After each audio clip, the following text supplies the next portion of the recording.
and I'm going to start, but I'm not going to say a whole lot here.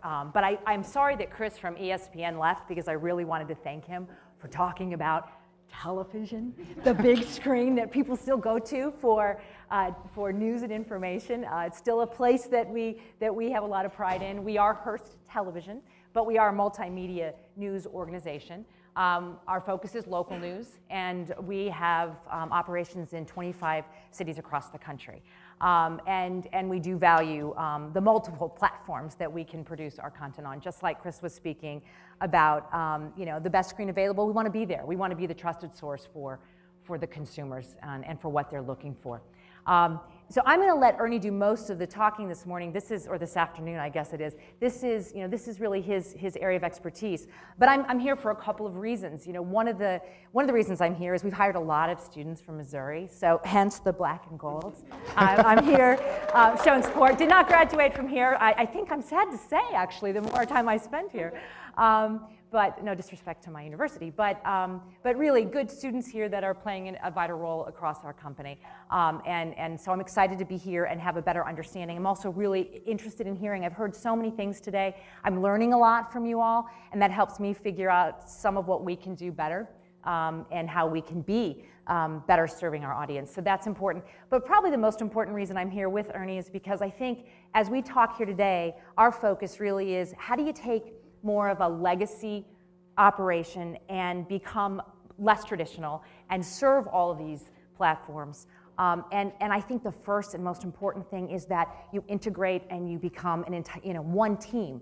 It always drives me a little crazy when we talk about the digital team or the digital folks. We're all, to Neil's point, we're all content generators, and we should be focused on what's important and what's interesting and take advantage of all the great tools that are out there to reach our consumers. I also would like to take advantage of Neil's shoes because they'd be much more comfortable than the ones I have on. But I'm going to hand it over to, yeah, and then I could dance with you. Yeah. I'm going to hand it over to Ernie to talk a little bit more about how we're taking, why we think mobile is so important, why video on mobile is so important for us, and how we're trying to take the, not necessarily traditional company, but a legacy media organization, try to make it a little less traditional. Right, and the good thing about our company is that we do have leadership that sees the value in mobile, that sees the value in digital, and is also, very dedicated to the TV product as well. So that's a good place to start. Neil, until you got up here, I was, going to be the first person to put up actual metrics, like showing the trend maps, and you ruined it for me. So, but I'll do it anyway. So here we go. So for our company, we saw the trend shift last year, February 2013. We saw our traffic actually shift from primarily website to primarily mobile. So that was kind of the first big sign for us in February 2013. That doesn't mean that our online properties are doing poorly. In fact, when the big events happened, like the Boston Marathon bombing, our station WCVB actually did 4-to-1 traffic online versus mobile that day, the day of the bombing and then the day of the capture as well. And of course, TV did even better than that. So, there's still a lot to be said for that. Looking at unique visitors, this is kind of an interesting area because it took a little bit longer for unique visitors to catch up to where the traffic was. And that didn't happen until December for us of last year. But then you look at video, and that's why we're talking about video today. Video just eclipsed online traffic for mobile. That was a big deal for us. We saw it coming. We saw that there was a big upward trend in the amount of video that people were consuming on mobile, but this is when we actually saw the jump, and it was just a couple months ago. I want to say February of this year. So when we talk about video, the video that we're putting on our platforms is all coming from our newscast for the most part. I mean, when we look at our newscast, it counts for about 85% of all of the video that we put on our newscast or on our mobile and web properties. It's probably not that different from any other big media company out there. I think we all have our newscasts. We all clip the videos. We put them on our websites and on our mobile platforms. And that's just kind of how we've operated for a really long time. You see a couple other things here. Mobile, that's actually mobile delivery, I should say. So anything that was delivered via mobile devices, we have some apps that we use to news gather as well that help get video back to the station a little quicker than a live truck. And then the other is just kind of, raw video cut from an edit bay, random stuff that comes into our newsroom from other means. But you can see that it's still largely driven by our newscasts. And we're still very traditional. Unfortunately, we're still very traditional as a company in how we produce video. So this has been a big focus for us in how we kind of change the culture and how we get to a point where we become untraditional. So I kind of alluded to this a little bit, unused raw video. It's one way that we can become untraditional. We have a lot of video that never sees the light of day. Interviews, when we're trying to confine a story into 1 minute and 15 seconds, a lot of stuff gets left on the cutting room floor. So we have a lot of stations that are experimenting with how do we get that video out there in a different way. So that's one way that we're approaching that, is by using some of that video that never saw the light of day. I don't know why that keeps coming up. Still images. We have a lot of photographers out in the field with iPhones, a lot of reporters out in the field with iPhones. So we're looking at different ways to take those still images, and turn those into little pieces of video. You can take a series of 4 or 5 pieces of still images and turn that into a quick video with a quick narration, get it on quicker than anything else you'd be able to put on from a newscast, and actually turn some page views from that as well. So that's an area where we're experimenting in. Repackaging content. This is an interesting part of kind of our experimentation this year. We produce a lot of video. Okay, so all of it comes from newscasts. I think I mentioned that. And every once in a while, you'll get a good story, like the guy who woke up in Jackson, Mississippi, while he was in a body bag at a morgue, came back to life.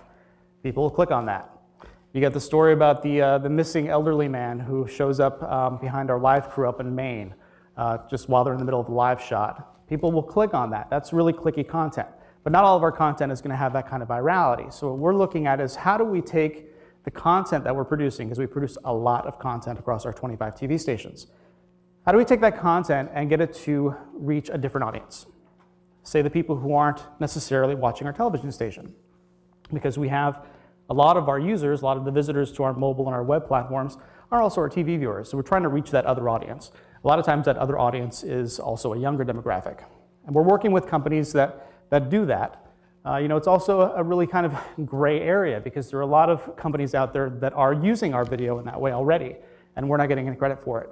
So, the question is it legal? Is it ethical?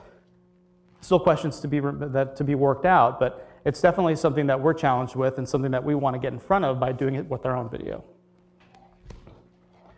And the next question is, content tailored for mobile. What does that even mean? Does anybody know what content tailored for mobile means? Neither do I. But distribution is definitely an area where we can actually address here. There are a lot of Roku boxes, Apple TVs, lots of different ways that people are getting their content these days. So looking for opportunities in those spaces so that we can get our video out to a different kind of audience. People who aren't necessarily watching their local TV station. All right. The reality check, though, is there are a lot of people still watching TV. And I apologize for my poor Photoshop skills. A lot of people are still watching TV, so we can't discount that as well. So, there's definitely an audience out there that wants television. And I'll go through a little demographic real quick, but live TV, about 80% of people still watch live TV. That's great. Good for us, at least, as a TV company. Time shifting, 7 to 12%. That's those people who are either using a DVR, they're going to the Roku, their Apple TVs, etc. And then you've got online and smartphones. So right now it only accounts for 11% of viewing. So it's a fairly small piece of the pie in comparison to everything else, right? But when you look at the demographics, so this is people 18 to 34, you can see that the percentage, which is in blue, the percentage of people 18 to 34 who are watching TV is fairly low in comparison to the rest of the group. I mean, they're only about a little over 20%. It's a big number, though. It's still about 60 million people. But when you get to online and smartphone, the numbers start to level out a little bit. You see the online is about 30% of people 18 to 34 watching video online. It's about 45 million. And when you get to smartphones, it really levels out. You've got a bigger percentage of people who are watching video on smartphones that are in that demographic. And it's a bigger number, or about the same number as people who are watching online. But the interesting thing is when you actually dive a little deeper into that demographic. When you look at the people who are 18 to 24, that's when you start to see it level out. People 18 to 24 not watching as much TV, are they? These are raw numbers in millions. In fact, more people 18 to 24 are watching video on their smartphones as opposed to online. So that's an area for us that we're focused on trying to get in front of these people. And that's how we need to kind of look at our content a little bit differently. We don't cover different stories because of this group. We just present it in a different way. And that's what we're working toward. So how do you evolve into this kind of role? It's definitely not easy, especially when you're a traditional newsroom and you're still putting on 4, 5, 6 hours of news a day on the TV side. You have probably a limited amount of people who are working on your digital staff to turn this around. So it's really a matter of how do you make the change, how do you change the workflow in your newsroom? Well, first of all, determine the workflow. What is it going to take to get to the point where you can start producing these kinds of videos to appeal to a younger audience? What roles in your newsroom have downtime? I've done pretty much almost every role in the newsroom except for in front of the camera. And I can tell you that an editor has downtime. A photographer has downtime. A little bit, not a lot, but they do have downtime. They could be working on other stuff as well, and we work closely with them to try and maximize their time. So definitely take a look at what roles people in your newsroom are playing. Identify the skills needed to help you hire. So this is a totally different set of skills than the people we've probably hired in the past as a TV station, right? These people need to be able to edit, they need to be able to write, they need to be able to voice, they need to be able to use social media and metrics to kind of determine what stories to go after. We aren't necessarily asking those questions of people when they come in the door. We just want to know if they can produce a newscast or if they can hold a camera. We need to make sure that those are the kinds of things that we're thinking about when we hire somebody new. I think that's, if I can just add, I think that's an important point and something we're learning and trying to work hard to do is we've got to hire differently. We have to welcome people into our environments that might make us uncomfortable. I mean, some of the conversation today makes me uncomfortable, but it also excites me because I think the opportunities are great. And if we can bring folks into our mix or find partnerships with people who are doing some of the things you all are talking about that helps us advance what we believe is really good quality content and meaningful content. I mean, there was a point made earlier about, is local news interesting?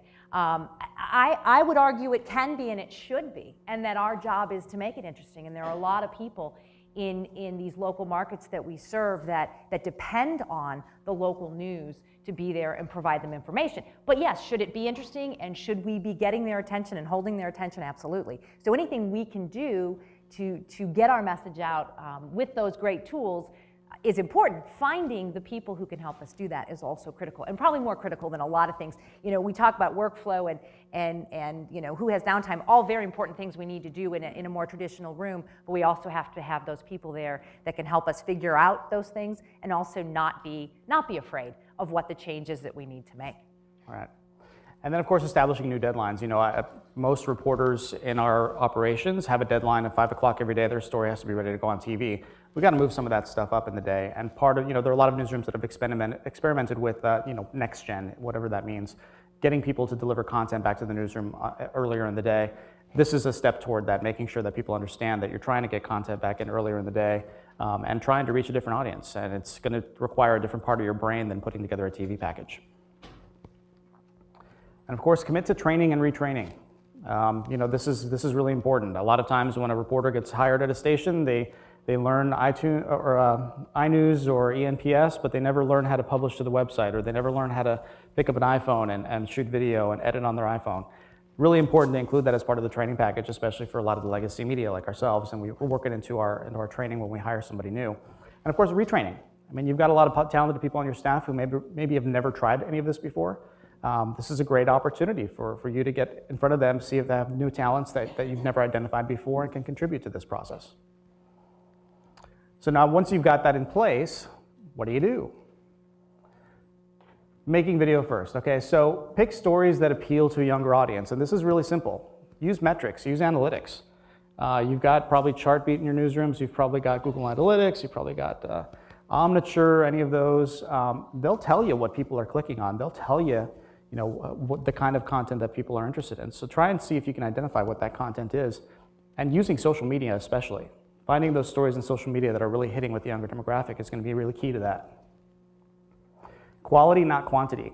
I think it was Neil that said that they only produce 20 stories a day. For a big news organization, 20 stories a day seems like a really low number, and that's actually probably even high. I would say for a local TV station, maybe pick 4 or 5 stories a day that you think really have the potential to go viral, that you think have the potential to get a lot of traffic on YouTube or even on your own channels or your own social media. Pick the stories that have the best opportunity to have that impact, not just try and throw everything in the kitchen sink. All right, be nimble, strike while the story is hot. This goes back to the analytics. You got to be willing to drop what you're doing and say, this story's hot right now, and we got to get on it. We got to get it out there. We got to do it quickly. I can think of a couple examples in my markets that I've worked in Cincinnati. A few years ago, there was a woman who drove a bus into She crashed a bus in the middle of a news conference about a casino collapse and started yelling at the people who were setting up the news conference. It was hilarious. It was absolutely the best TV. It happened live on TV. It was the best thing ever. And we had to turn it around as quickly as we could. We just knew that that was going to go viral, and it did. So striking while the iron's hot, really. Being nimble and dropping what you're doing to make it happen. Determine what you can stop doing in order to accomplish your goals. We do a lot of things, and especially in the digital space, and this is what I talk to a lot of news directors about. We keep adding things. We keep adding duties, especially to the digital staff, and I know producers feel the same way. We just keep adding things to their plate. What can we take away? Because at some point, they're going to reach critical mass. They're not going to be able to continue to do everything at the level that they're doing if you keep throwing more things at them but not taking anything away. So trying to figure out how to make that happen. And I think that was it. That is that. So I think I would just, my closing comments would be that, again, we believe that there is great, content to be told, great stories to be told, and that phrase has been used many times, and I really do believe it's about good storytelling, no matter what platform you're on or what your organization is. Our goal should be, from our perspective, to tell good stories and provide information and news. It's important. And again, I'm appreciative of listening to what all of you have to say, because I've learned a lot in the few hours here today. We've got a couple of minutes. Are there any questions? I mean, we realize that a lot of you are in the new media and the non-traditional side of things, but is there anything we can respond to for you? My question is this: having been a 15-year veteran in a newsroom in the Hearst Corporation and having known my colleagues when new things were introduced, right. And it's kind of, maybe, I don't know if it's a loaded question or not, but can you get there? Right. Can you get there from here when you have, I mean, very seasoned, very accomplished, solid journalists who really do the traditional craft well, where you're making most of your hay still and money. Pardon? We don't like to call it craft. Oh, craft. I thought you called it craft. It's not craft. Craft, Ernie. Craft. Thank you. Okay. I misheard. Don't come over the table at me here. But I wouldn't do that. I'll answer this, Ernie.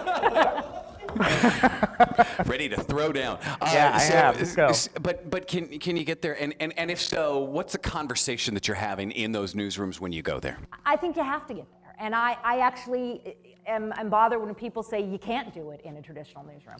I think you have to, as we said, you have to have the right people in place. And it is a dialogue. And it isn't going to be easy. It also requires people, again, I'm sitting here listening to things that I maybe am not really familiar with or comfortable with. There are some things that maybe I don't know that I want to do, but maybe I need to listen more and identify different things that might work. I believe there's great partnerships and great relationships to be had, but the dialogue has to go on. It has to be a constant discussion. Like I said, the reason I'm here, aside from trying to learn from all you guys and find the best ideas, is to show that there has to be that partnership. It is not digital and the newsroom. Yes, you're going to have challenges with folks who don't embrace it, but I have to think that that happens in every industry and a lot of these organizations. And so, yes, I think it can be done. We firmly believe that we can take this to the next level, and we're going to keep trying. In addition to that, I just want to add the right technology that makes it easy for these people to execute on this is very important, and the right training. Making sure that they understand what the goals you're trying to achieve are, and actually walking them through it and making sure they understand and they feel prepared to do what you're asking of them before they walk out the door. Those are key for me. And I don't think that it's mutually exclusive. I don't think you can't be a good legacy media company with good history in quality journalism and not be cool and hip and be on all these platforms. I think it's a challenge sometimes to make that blend, but I think that companies with the right leadership and the right commitment will make that happen. And we're out of time. I'm afraid of what else he's going to ask. Oh, wait a minute. and I really don't want to put you on the spot, but yes, you do. No, I don't. But maybe oh, sorry. Hello. Well. Are they all done? You know what? Time's up. Time's up. You know what? I'd be happy to go ahead and just ask for now. Again, I don't want to put you on the spot. During the presentation, you mentioned there are some things that make you feel uncomfortable, and even just now in the last answer, you said that. I'm wondering, to push you more on that and see specifics as a sort of informative thing. You know what, I would prefer, could we do it offline? I mean, seriously, not that, no, I mean, I think it's just, we're talking about a lot of different ways to take content and send it out. And when I say uncomfortable, I don't want to be misread either. It's just, it's different, right? And I grew up in a newsroom as a news producer and a news director, and my job now is to help all of those organizations be better at what they do. I'm fully embracing all of it, but there are things when you talk about, you know, taking content and repackaging it over here and trying to be hip and cool with the way we deliver it. I want to be hip and cool. I want to make sure that we are accurate. I want to make sure that we are still a good quality journalism company. Right. So to that point, it requires a lot of dialogue. But if you want to talk about specifics over a glass of wine, we can do that. that opportunity will present itself. Thank you. Yeah, we don't want to keep you from wine. Very good. Thank you, guys. Very good. Okay.